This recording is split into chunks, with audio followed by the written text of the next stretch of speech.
behalf of our Fleet Week board and on behalf of Major General Mike Myatt, President and CEO of the Marines Memorial Club, it's my honor to welcome you to the Fleet Week 2015 Honor the Fallen concert. Please take a moment to silence your cell phones. Fleet Week is really an incredible event. We have 6 ships in port. We have the Blue Angels. We have static displays. But really the focus of effort of the last 2 days has been on disaster response, not just domestic in this country, but in an international sense. One of our participants this year at Fleet Week is Major General Kishore Rana from Nepal. General Rana is the senior medical officer in the Nepalese Army and came and gave several presentations about the earthquake response in Nepal, the earthquake that happened in April of this year. That earthquake was a 7.8 magnitude earthquake and took the lives of over 8,000 people and injured over 20,000 people. Over 300 aid agencies from many different countries participated in the response to that earthquake. And I would like to now bring General Rana forward to make a presentation on behalf of his country to recognize the 6 Marines who were killed while providing humanitarian assistance in Nepal back in May of this year. Sir? Joining General Rana on the podium will be Lieutenant General Rex McMillan, the commander of Marine Forces Northern Command.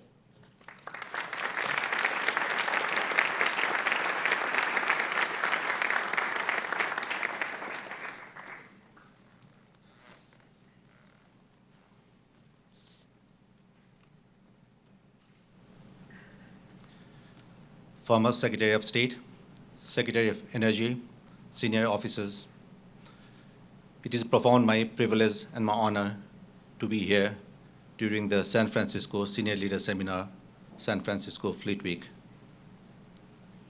Nepal was struck by a big earthquake on April 25th of this year. The devastation was such that many people lost their lives and a lot of property was damaged. The magnitude of the earthquake was such that the resources that the country had was overwhelmed and it appealed for international help and support. Being a landlocked country and 2/3 of the country being mountainous with very few roads and most of the roads being blocked by the landslides due to the earthquake, one of the things that was urgently required was air support. Helicopters, which were in great insufficiency during that time. And when Nepal appealed for support, United States of America, United States military were very quick to respond, and they responded with the thing that we required, that was helicopters. It saved many lives and brought relief to many sufferings in Nepal because of the air support, which we were able to case evac the casualties and also provide relief, especially to the mountainous areas, which was beyond the reach of our country. Again, on May 12th, another earthquake, a big aftershock, struck Nepal. It was during this period when the relief supply was going on through one of the US helicopters that it turned out to be into a rescue mission. And it was during one of these rescue missions that one of the helicopters crashed and 13 people died during this accident. 6 were US Marines, 2 were Nepalese officers, and 5 were casualties which were evacuated to Kathmandu Valley.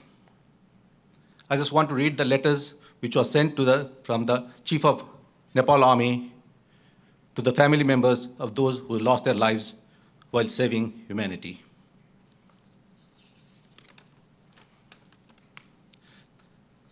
This is the letter which is written by and signed by Nepal Army Chief General Rajendra Chetri. On behalf of Nepalese Army, I take this opportunity to echo the deepest condolences of the Nepalese people to the family members of late Captain Dustin R. Lukashevich, who was aboard the ill-fated UH-1Y Huey helicopter on a rescue and relief mission of earthquake victims to Dolkha district, Nepal, on 12 May 2015. Captain Lukewicz made the ultimate sacrifice while serving humanity. His team, ever dedicated in their duties, had already saved many lives by evacuating the injured and delivering relief materials to needy people in those remote mountainous areas. They gave their all along with their own, forever foregoing an unbreakable bond of camaraderie earned only in times like this. Their efforts and achievements are remembered fondly by people in the remote Himalayan villages. The Nepalese people and the Nepalese army shall always remember their selfless sacrifices. May their souls rest in peace.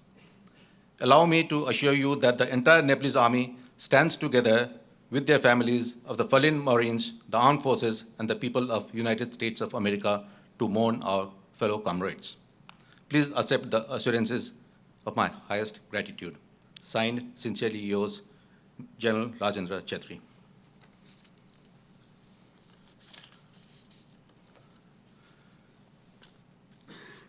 I will hand over these letters so that it can be delivered to the family members. Thank you.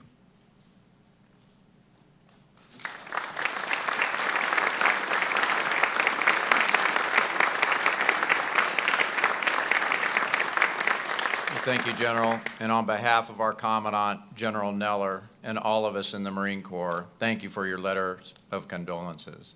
Those Marines will be missed, but never forgotten. Thank you, sir.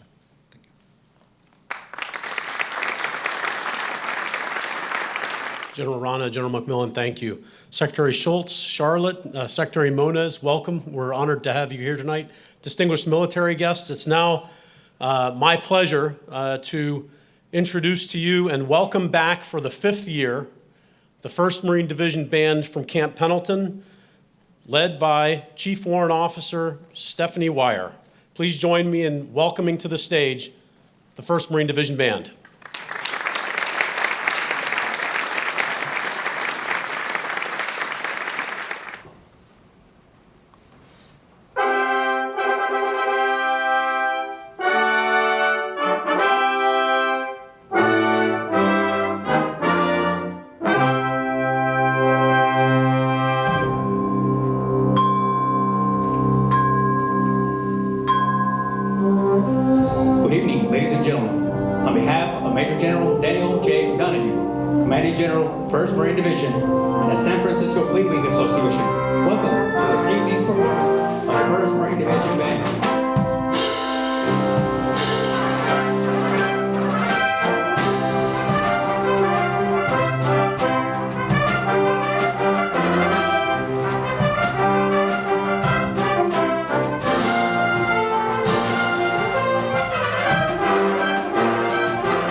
Is led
our national anthem.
Thank you. Please be seated.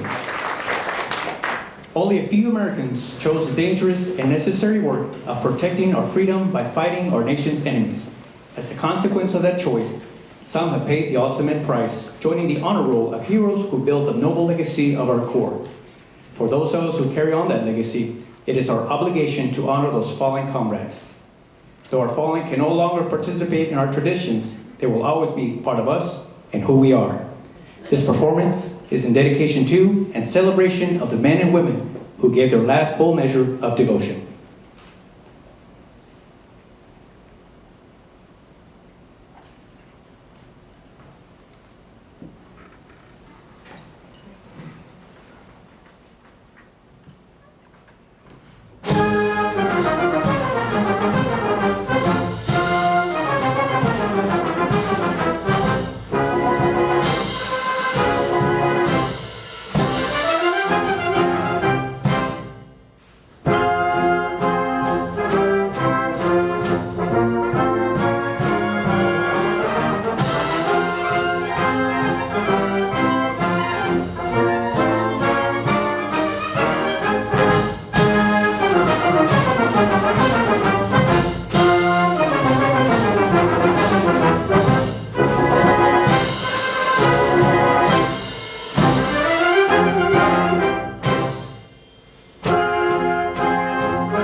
Pendleton called World War I the war to end all wars. I marched the dusty roads of France with the 4th Marine Brigade and pulled up in front of a dark patch of woods. Our allies were in full retreat, and we were told to pull back to new positions. Our response? Retreat hell! We just got here. In the dark woods, we fought the Germans, hand to hand and bayonet to bayonet. We blunted and finally stemmed the flow. The woods were later renamed the Woods of the Marine Brigade, and the Germans began to call us Teufelhunde, or devil dogs. But I will always remember the forest as Bellawood, and the victors as Marines.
Pearl Harbor was attacked, and the Corps was ready. Using the amphibious techniques pioneered during the Banana Wars, we battled from island to island. We braved storms of fire and breached what were supposedly impenetrable defenses. I was at Guadalcanal, Tarawa, Saipan, Iwo Jima, and Okinawa. Names that will live forever in the history books of the Marine Corps, bear the testament to the indomitable spirit and power of the Marine Air Ground Team. During this time, our Corps grew to 6 divisions and 5 air wings. Admiral Chester Nimitz summarized the actions of the Marines at Iwo Jima when he said, "Uncommon valor was a common virtue." Back home, our fellow Americans poured into the streets, dancing and singing, when the announcement of the Japanese surrender hit the airwaves.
At first light on September 15, 1950, the 3rd Battalion, 5th Marines began their assault. By noon, we had eliminated enemy positions at Incheon, clearing the way for other Marine units to come ashore. We soon secured the beachhead and successfully completed the amphibious landing. We advanced into North Korea and into treacherous terrain of the frozen Chosin. The Marines were surrounded by elements of 8 divisions of the Chinese Communist forces. That's when I heard Colonel Chesty Puller reply, "Good, we have them right where we want them. We can attack in any direction." And we did. Within 13 days, the Marines made it to the harbor of Hungnam, bringing all their dead and wounded with them.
Vietnam. It's hot and miserable all the time. Beginning, we pursued the VC and MBA through marshy jungles, booby-trap-infested villages. Quickly relearned those lessons. Guerrilla warfare. My men, some of the best Marines I ever served with, demonstrated the leadership, courage, and esprit de corps which characterizes Marines in every climate and place. We were in lots of bloody firefights. Let's see. Operation Starlight, Golden Fleece, Hoi City, the Tet Offensive. In the cities, we paid with our blood from house to house. In the bush, we had help from our brothers in the skies. Marine aviation really saved our tail for us at places like Hill 881, Khe Sanh. In the little time we did have to ourselves, my mind would wander as I tried to imagine what was happening back at home in the life I had left behind.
On October 23rd, 1983, I was stationed in Beirut, Lebanon. At 0622, I was thrown out of bed by an explosion. We would come to find out a truck bomb had driven into the barracks. It was carrying explosives wrapped around gas cylinders, and the blast was so large, it reduced the 4-story building to rubble and claimed the lives of 241 of my fellow servicemen. It was the largest loss of life in a single action since Iwo Jima, and the worst act of terrorism against America up to that time. As I look back now, it was just the beginning of these cowardly acts, and many more of my fellow Americans would lose their lives.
It had been nearly 20 years since my early days as a young Marine, coming of age in the jungles of Vietnam.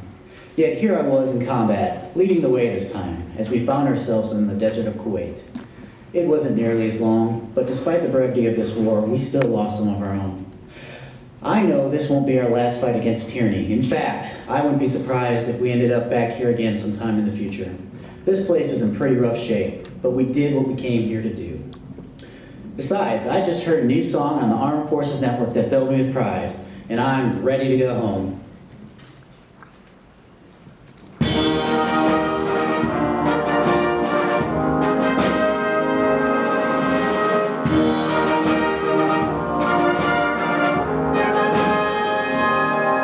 If tomorrow all the things were gone, I worked for all my life, and I had to start again, just my children and my wife.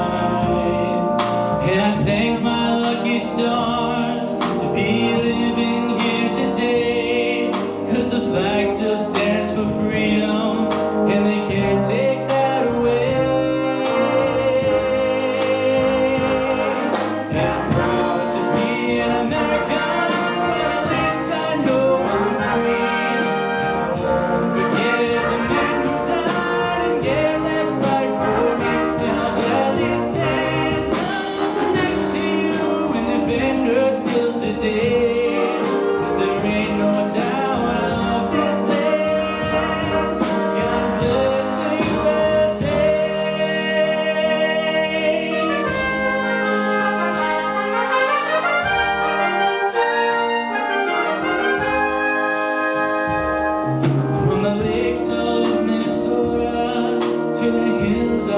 Tennessee, across the plains of Texas, from sea to shining sea, from Detroit down to Houston, and New York to LA, where there's pride in every American heart, and it's time we stand and say that I'm proud to be an American. At least I know I'm free.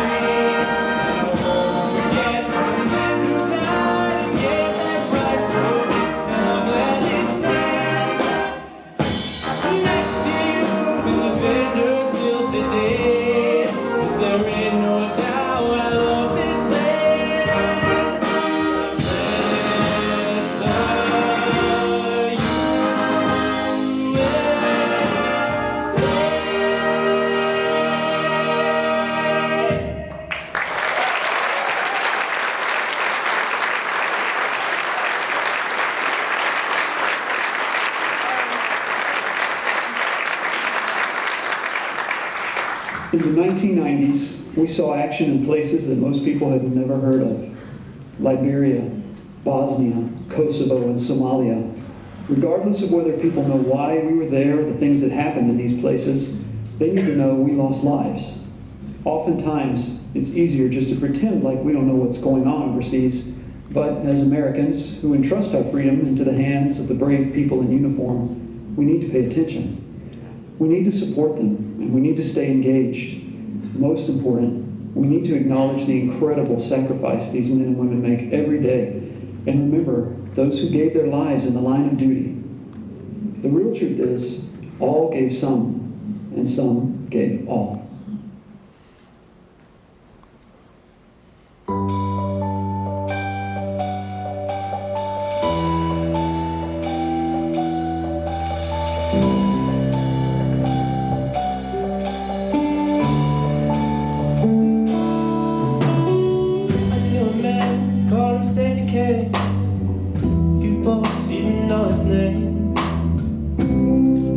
But a hero was he.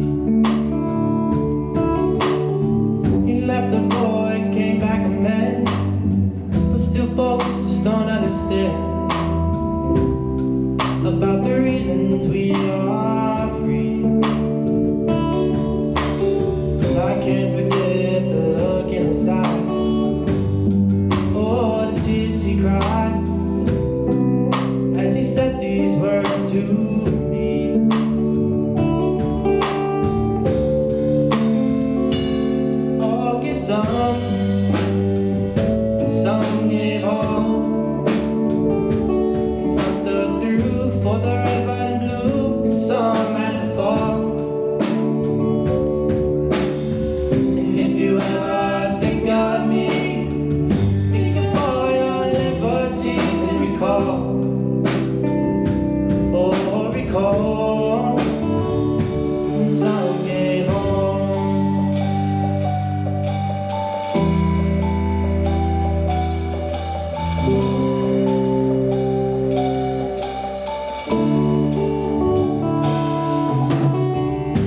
Kane is no longer here, but his words are oh so clear as they echo throughout our land. Boys, friends that gave us all stood their ground and took the fall just to help their fellow men. Love your country and live with pride, and don't forget those who died. America, can't you see?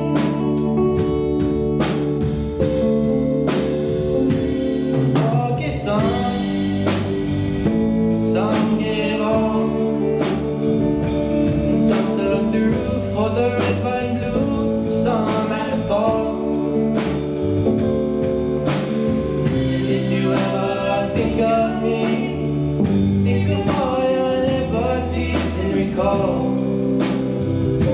Oh, recall that some gave all.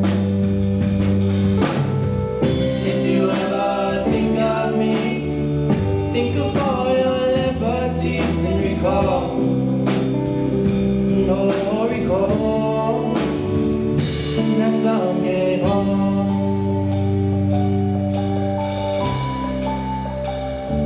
Some gave all.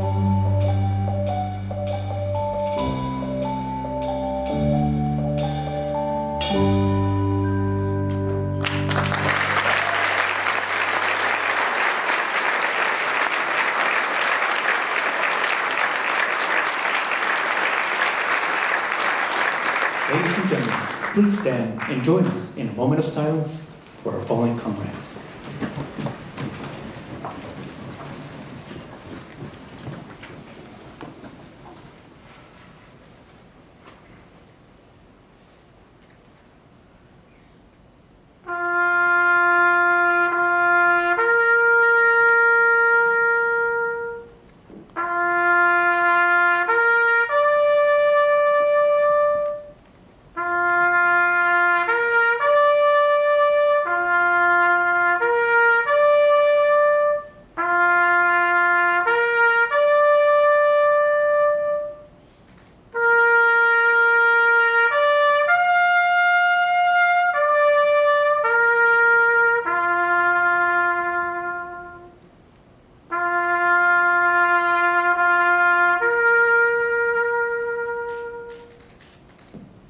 Thank you. Please be seated.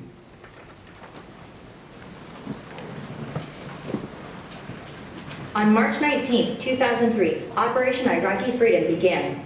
The United States and coalition forces began combat operations against the ruthless regime of Saddam Hussein. Many of the boots on the ground belong to those who comprise the most decorated division in the Corps, the Big Blue Diamond, the 1st Marine Division. During the next 4 weeks, Marine aircraft would fix and destroy enemy units as ground combat forces battled north to Baghdad. Holding true to their reputation as the fiercest fighting force in the world, the Marines led an assault that combined a level of lethality, speed, and precision never before witnessed in history.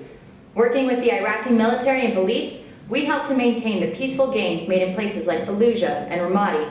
It would be a decade of fighting, and many of us would come back again and again, becoming intimately familiar with this one strange land. And the 1st Marine Division would once again prove its worth in battle.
With the smoke still rising from the ashes of the World Trade Center, the televisions of Americans flash with the familiar breaking news.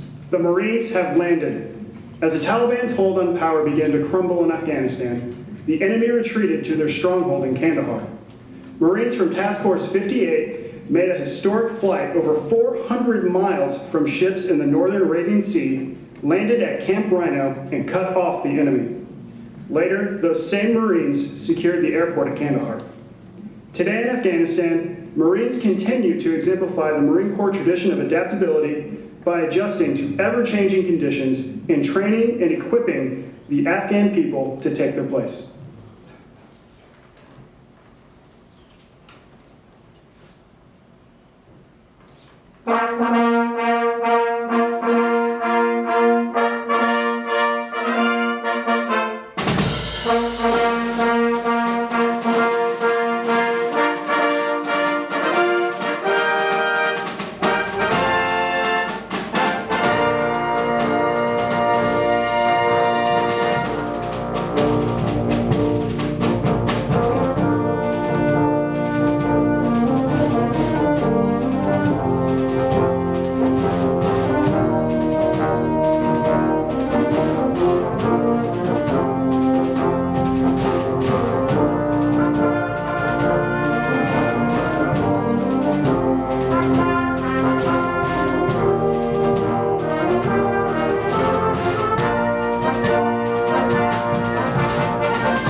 The armed forces of the United States has borne the weight of battle, and we have done so out of love for our country.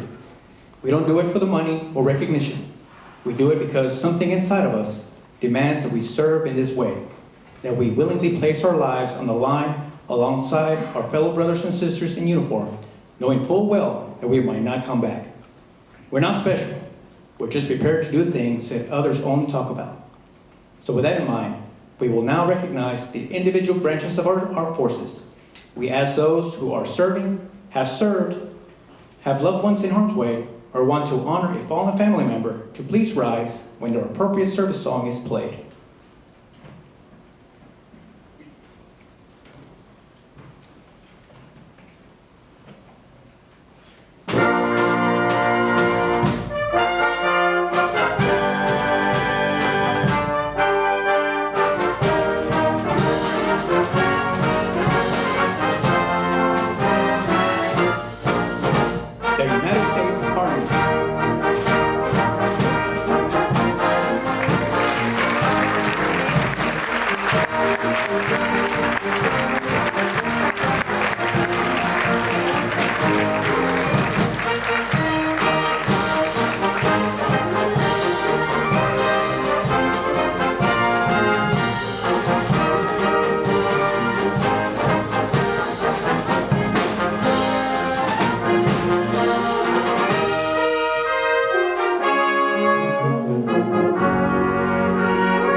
We would like to take this opportunity to thank the Marine Memorial staff, and a special thanks to Michael Allen, Dan Merrick, and the theater crew. Please join us in a round of applause for their wonderful support.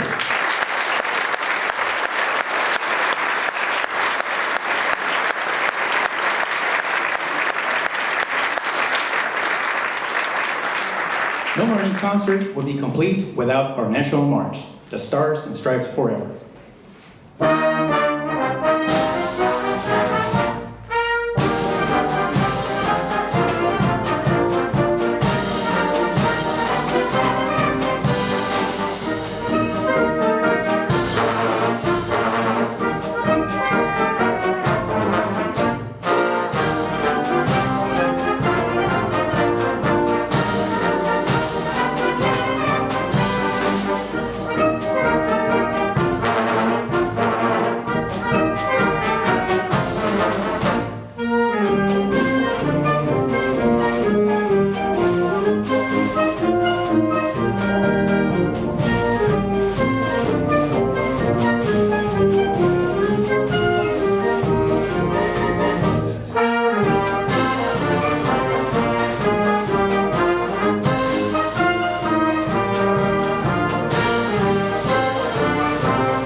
Ladies and gentlemen, thank you very much for attending our concert tonight.